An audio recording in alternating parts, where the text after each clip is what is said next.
உனக்கு நீ பொறுப்பாரு. நேரத்துக்கு தூங்கு, நல்லதை சாப்பிடு, உன் வாழ்க்கை நடத்துறதுக்கு தேவையான பணம் தேவை எவ்வளோ அதை சம்பாதி. இவ்வளவுதான் வாழ்க்கை. பெரிய சாதனை எல்லாம் புரியணும்னு ஒண்ணு இல்ல. மிகப்பெரிய சாதனை எல்லாம் அப்படி சாதிச்சவங்க எல்லாம் இந்த பூமியை அசிங்கப்படுத்திட்டு தான் போயிருக்கிறாங்க. ஐன்ஸ்டீன் சொல்றோம் E = mc². என்ன பண்ணாரு? 2 பாம்பை கொடுத்துருக்காரு. Fat man, little boy. Hiroshima, நாகாசாக்கிக்கு பாம போட்டிருக்காரு. இப்படி ஒரு அணு ஆயுதம் இவர்களுக்கு தேவையா? இந்த விஞ்ஞானம் இவர்களுக்கு என்னத்தை கற்றுக் கொடுத்துள்ளது? 5000 வருடத்தில் 12000 போர்கள். எல்லா நாட்டுக்கும் எல்லா விதமான வெப்பன்ஸை எல்லாரும் சேல்ஸ் பண்றாங்க. எப்படிடா இது? வெப்பனை வச்சு டீல் பண்ணி மனுஷன் நல்லா இருக்கிறதா?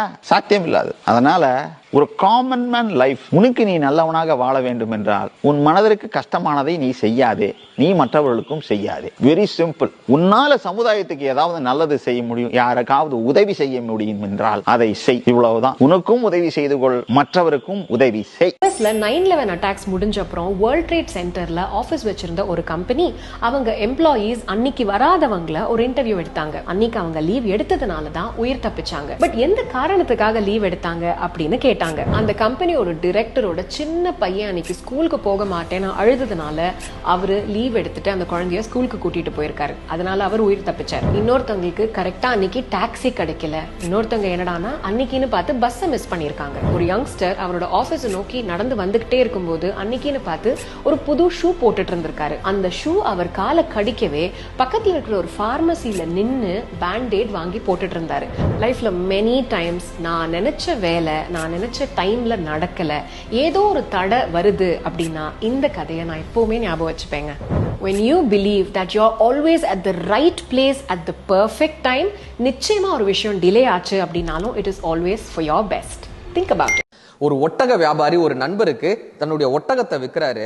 இப்ப வாங்கிட்டு வந்தவர் ஒட்டகத்தை தன்னுடைய வீட்டில் நிப்பாட்டி அந்த சேனைகள்லாம் கலட்டி பார்த்தா உள்ளர சின்னதா ஒரு நவரத்தின பை அவருக்கு கிடைக்கிது.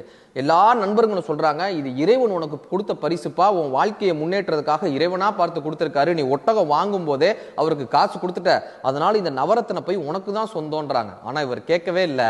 நான் யாரிடம் வாங்கினேனோ அவரிடம் தான் சென்று மீண்டும் இதை கொடுப்பேன் என்று சொல்லி அந்த ஒட்டக வியாபாரியை தேடி கண்டுபிடித்து அவரிடம் சென்று இந்த சிறிய நவரத்தின பையை அவர்கிட்ட ஒப்படைக்கிறார். இப்போ அவர் கண்ணீர் மல்க சொல்றாங்க, நான் என் பொண்ணுக்கு திருமணம் பேசி வச்சிருந்தேன், அந்த திருமணத்துக்காகத்தான் நான் என்னுடைய ஒட்டகத்தையே விற்றேன், இந்த நவரத்தினங்கள்லாம் வச்சுதான் அவளுக்கு திருமணம் பண்ணணும்னு நான் முடிவு எடுத்திருந்தேன். ஆனா இந்த நவரத்தின போய் தொலைஞ்ச உடனே இந்த திருமணமே நிற்கக்கூடிய தருவாயில் இருந்தது.